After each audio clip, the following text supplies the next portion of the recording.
আসসালামু আলাইকুম প্রিয় দর্শক, চলে আসলাম এই মুহূর্তে পাওয়া সবচেয়ে গুরুত্বপূর্ণ আবহাওয়ার নতুন আপডেট নিয়ে। আজ 14 জুন রাত থেকে আগামীকাল 15 জুন 2025 বাংলাদেশ এবং পশ্চিমবঙ্গের আবহাওয়ার বিস্তারিত পূর্বাভাস নিয়ে হাজির হয়েছে আপনাদের সামনে। তো আজ এবং আগামীকাল কেমন থাকতে চলেছে বাংলাদেশ এবং পশ্চিমবঙ্গের আবহাওয়া জানতে হলে ভিডিওটি শুরু থেকে লাস্ট পর্যন্ত দেখতে থাকুন। আর এমনই সময় উপযোগী আবহাওয়ার খবর পেতে আমাদের চ্যানেলটিকে সাবস্ক্রাইব করে পাশে থাকা বেল আইকনটি এনেবল করে দিতে ভুলবেন না। তো চলুন শুরু করা যাক। বাংলাদেশে আজ 14 জুন রাতের খবর। ঢাকা ও এর আশেপাশে, ঢাকার আশেপাশে তাপমাত্রা 29 ডিগ্রি সেলসিয়াস থাকতে পারে এবং আকাশ মেঘলা থাকবে। বাতাসের উচ্চ আর্দ্রতার কারণে অনুভূত তাপমাত্রা 38 ডিগ্রি সেলসিয়াস পর্যন্ত হতে পারে। দক্ষিণ দিক থেকে 11 কিলোমিটার প্রতি ঘন্টা বেগে বাতাস বইতে পারে। কিছু এলাকায় বজ্রসহ হালকা থেকে মাঝারি বৃষ্টিপাতের সম্ভাবনা রয়েছে। অন্যান্য অঞ্চল, দেশে কিছু কিছু জায়গায় বিশেষ করে চট্টগ্রাম, ময়মনসিংহ ও সিলেট বিভাগের কিছু কিছু জেলায় অস্থায়ীভাবে দমকা হওয়া সহ হালকা থেকে মাঝারি ধরনের বৃষ্টি অথবা বজ্রসহ বৃষ্টি হতে পারে।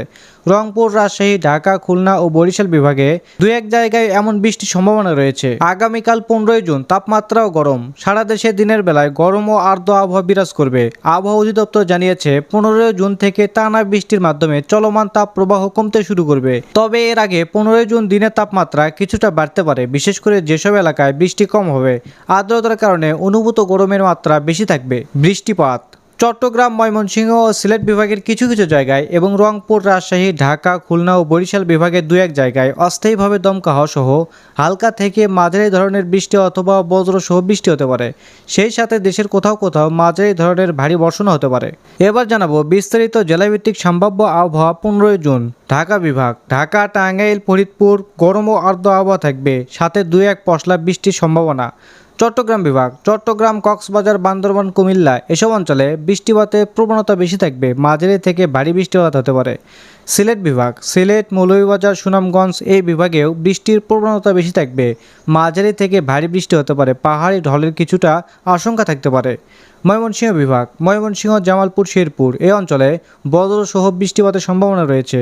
খুলনা বিভাগ, খুলনা, যশোর, চুয়াডাঙ্গা এসব অঞ্চলে গরম ও আর্দ্র আবহাওয়া, সাথে 2-1 পশলা বজ্রসহ বৃষ্টির সম্ভাবনা।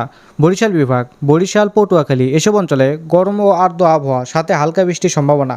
রংপুর বিভাগ, রংপুর, দিনাজপুর এসব অঞ্চলে গরম ও আর্দ্র আবহাওয়া, সাথে 2-1 পশলা হালকা বৃষ্টির সম্ভাবনা। রাজশাহী বিভাগ, রাজশাহী, চাঁপাইনবাবগঞ্জ এই অঞ্চলে গরম ও শুষ্ক আবহাওয়া থাকতে পারে, তবে 2-1 পশলা হালকা বৃষ্টির সম্ভাবনা রয়েছে। এবার জানাবো পশ্চিমবঙ্গের জেলাভিত্তিক খবর। আজ 14 জুন রাতের খবর। দক্ষিণবঙ্গ, কলকাতা সহ দক্ষিণবঙ্গের জেলাগুলিতে গরম ও আর্দ্র আবহাওয়া বিরাজ করবে।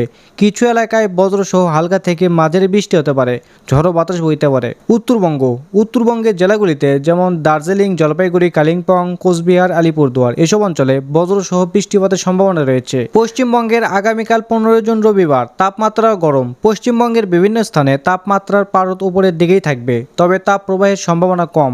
আর্দ্রতাজনিত অস্বস্তি লক্ষ্য করা যাবে। বৃষ্টিপাত, উত্তরবঙ্গের দার্জিলিং, জলপাইগুড়ি, কালিম্পং, কোচবিহার এবং আলিপুরদুয়ার জেলায় ঝড় বৃষ্টির সম্ভাবনা রয়েছে। সপ্তাহান্তে উত্তরবঙ্গের প্রায় সমস্ত জেলাতে ঝড় বৃষ্টির পূর্বাভাস রয়েছে।